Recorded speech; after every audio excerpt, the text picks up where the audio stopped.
హెచ్చరిక, దైవజనుని హెచ్చరిక. నీవా, నీ తలంపులు నాకెంత ప్రియమైనవి, మొత్తం ఎంత గొప్పది, లెక్కించదని అనుకుంటున్నా. ఇసుక కంటెను లెక్కకు. ఇప్పుడు ఈ వాక్యం చదువుతున్నప్పుడు ఇసుక కంటెను లెక్కకు ఎక్కువైనా అంటే ఎన్ని ఉంటాయి అనుకుంటావు అని ఒక ఆయన ఏం చేశాడంటే, ఒక క్యూబెట్ డబ్బా తీసుకొని ఆ డబ్బాలో ఇసుక రేణువులు ఇసుకేసుకొని తీరిగ్గా కూర్చొని భూతద్దం పెట్టుకొని ఒక్కొక్క రేణువును మూవ్ చేస్తూ లెక్కలేస్తే కొన్ని మిలియన్స్ ఉన్నాయంట. అందులో ఆ మిలియన్స్ ఎంతో నేను మర్చిపోయాను నోట్ చేసి. ఏంది నోటితో చెప్పటం వేరు, అక్కడేమో ఎన్నో అన్నాడు, ఇక్కడికి వచ్చేటప్పటికి ఏమంటున్నాడు, లెక్క పెట్టుకోలేక ఆయన ఏమంటున్నాడు, ఇసుక రేణువులంతా అన్నాడు. ఇప్పుడు బైబిల్ చదివాడు ఏమంటున్నాడు, ఆ ఇసుక రేణువులు ఎన్ని ఉంటాయో చూద్దామని చెప్పి కనీసం అంత ఇసుక తీసుకుంటే ఎన్ని ఉంటాయో, అంత ఇసుకలోనే మిలియన్స్ ఉన్నాయి. అబ్బా, ఎన్ని తలంపులు దేవునికి నా పట్ల. ప్రొద్దున లేచిన దగ్గర నుండి సాయంత్రం వరకు ప్రతిరోజు నా కొరకు ఇన్ని ప్రణాళికలు ఉన్నాయి దేవునికి, ఇన్ని తలంపులు ఉన్నాయి, ఇన్ని ఆశలు ఉన్నాయి, ఇన్ని పనులు ఉన్నాయి ఆయన కొరకు నేను చేయటానికి. అది ఎప్పుడు గ్రహించుకుంటామండి? గుర్తిస్తే కదా. ఏ పని వద్దు నాకు అంటారు కొంతమంది. నాకేం పనప్ప చెప్పలేదే, నాకు ఏదైనా పనప్ప చెప్పండి చేస్తానంటారు కొంతమంది. నీకు పనప్ప చెప్పి చేయించే బదులు నేనే చేసుకుంటాను 4 గంటలు అంటాను నేనైతే. ఈ రోజుల్లో ఎట్టుందంటే పని నేర్పించడం కంటే పని చేయడం సులభం. అది నాలాటోడికి ఏదో ఒకటి దేవుని కొరకు చేయకుండా ఒక నిమిషం నేను ఊరుకోనండి. నా టైం చాలా ముఖ్యం ఇస్తాను, ఎందుకంటే వయసు అయిపోయింది, ఇంకా అయిపోయింది నా సమయం. ఇంకా ఫాస్ట్గా చేయాలనుకుంటున్నాను నేనైతే. ఇంకెంతకాలం ముందో నా అవకాశం దేవుడు ఇచ్చింది. ఏదో ఒకటి చేయాలి. సోషల్ మీడియావో మ్యాగజైనో లేటెస్ట్ టెక్నాలజీ ఉపయోగించో, ప్రయాణాలు చేసో, సువార్త అందరి వారి దగ్గరికి వెళ్ళో, సంథింగ్ క్రియేటివ్. కూర్చొని మందిరం గురించి ఆలోచిస్తుంటాను. మందిరాన్ని ఇంకేమైనా చేయాలి, ఇంకా మందిరంలో ఉన్నవారికి వసతి చేయాలి.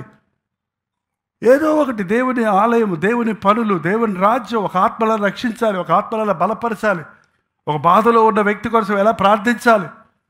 అయ్యో వాళ్ళ దగ్గరికి వెళ్తే బాగుండే, వెంటనే జవాబులు ఇస్తుంటారు నాకు ఎవరన్నా కొన్ని భారాలు పంపిస్తున్నప్పుడు.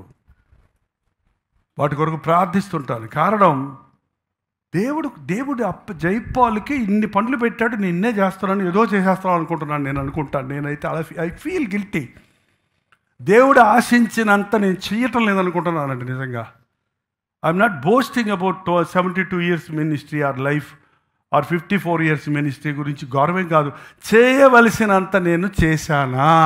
దేవుడు డబ్బాలు ఇసుక రేణువులన్నీ ఆలోచనలు నా కొరకు పెట్టుంటే ఆయన ఆలోచనల్లో ఎన్ని ఆలోచనలు నేను నెరవేర్చగలిగాను? ప్రతి ఒక్కరూ పరిశీలించుకోవాలి. ఇది ఆయన తలంపులు అంటే అర్థం ఏంటంటారు? ఆయన తలంపులు అంటే అర్థం ఏంటండి? అసలు మీ తలంపులు ఏంటి? మీ పిల్లల గురించి మీ తలంపులు ఏంటి? కొంచెం ఊహించి చూడండి. మీ బిడ్డల గురించి ఏం ఆలోచిస్తారు? ఆలోచించరా? ఏంటో బిడ్డలు ఇంటికి వచ్చే టైం అయిందండి, ఏం చేస్తారు? డబ్బులు ఇస్తే పోయి కొనుక్కు తింటారు అనుకుంటారా? ఏం మనుషులు తయారయ్యారు. పిల్లలు వచ్చే టైం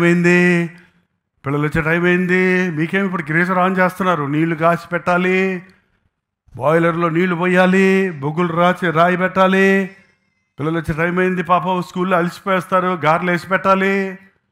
ఏంటంటే ఒక తల్లి ఆలోచనలు, వాళ్ళ బిడ్డలకు వచ్చి బట్టలు మార్చాలి, వేడి నీళ్ళతో స్నానం చేయించాలి. ఎన్ని ఆలోచనలు తల్లి కూర్చుంటుంది. మంచి కూర పెట్టాలి పిల్లలకి. ఒక గృహంలో తల్లి చేసిన 2 పనులు లోకంలో ఎవరు చేయట్లేదండి.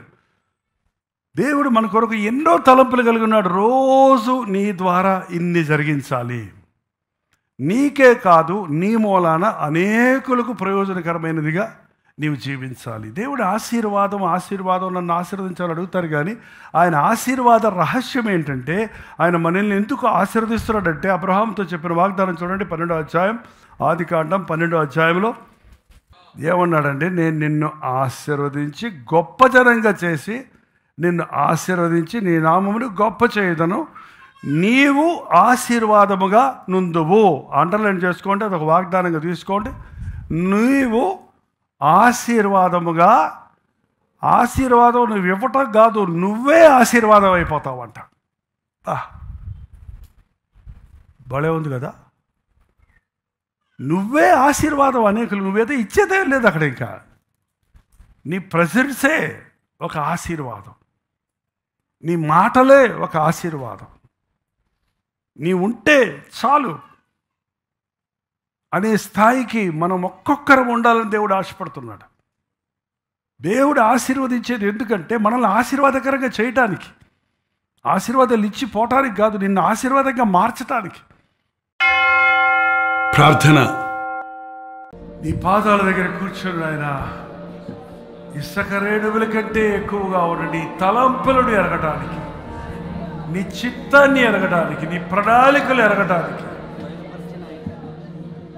వాటిని బట్టి నిన్ను మహిమపరచు జీవితాలు జీవించడానికి మాకు సహాయం చేయాలి. నా ఇష్టము కాదు, నీ చిత్తమే జరుగునే ప్రార్థన మాకు నేర్పించు. సక్కుచితమైన మా తలంపులు వెంబడిస్తే నష్టపోకుండా ఆయన ఉన్నతమైన నీ తలంపులతో నింపబడి ఆశీర్వదించబడి అనేకులకు ఆశీర్వాదకరంగా మారడానికి సహాయం చేయాలి. విస్తారమైన నీ తలంపులు ఆయన ఒక్కటి కూడా మిస్ అవ్వకుండా అవన్నీ నాలో నెరవేరాలి అనే ఆశ, ప్రార్థన, విశ్వాసము, సమర్పణ మాకు దయచేయటం. ఒక్కరి కోసమే మిలియన్స్ ఆఫ్ తలంపులు ఉంటే ఎంతమంది కోసం, ఎన్ని బిలియన్స్ తలంపులు, ఆలోచనలు నువ్వు కలిగి ఉన్నవే, అవన్నీ నిన్ను మహిమపరచాలని, రాజ్యానికి అనేకుల్ని రక్షించాలని కదా. అవి మా అందరి పట్ల నెరవేరడానికి సహాయం ఇచ్చారు. క్రీస్తు నామములో అడుగుచున్నాను తండ్రి, ఆమేన్.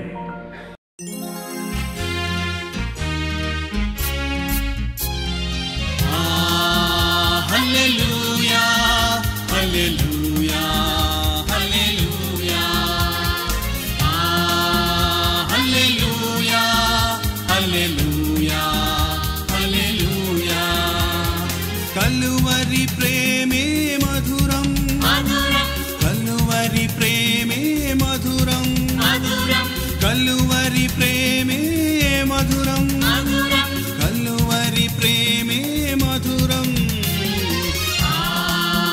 హల్లెలూయా హల్లెలూయా హల్లెలూయా హల్లెలూయా హల్లెలూయా హల్లెలూయా.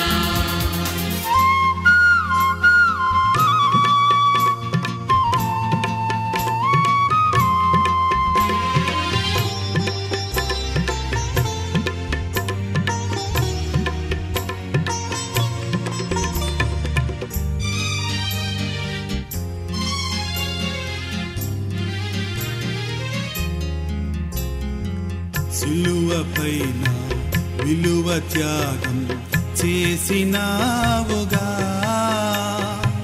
పాపినైనా నా కొరకు చిందించినావుగా, రుధిరం చిందించినావుగా. కలువరి ప్రేమే మధురం మధురం, కలువరి ప్రేమే మధురం మధురం, కలువరి ప్రేమే మధురం మధురం, కలువరి ప్రేమే మధురం. హల్లెలూయా హల్లెలూయా హల్లెలూయా హల్లెలూయా హల్లెలూయా.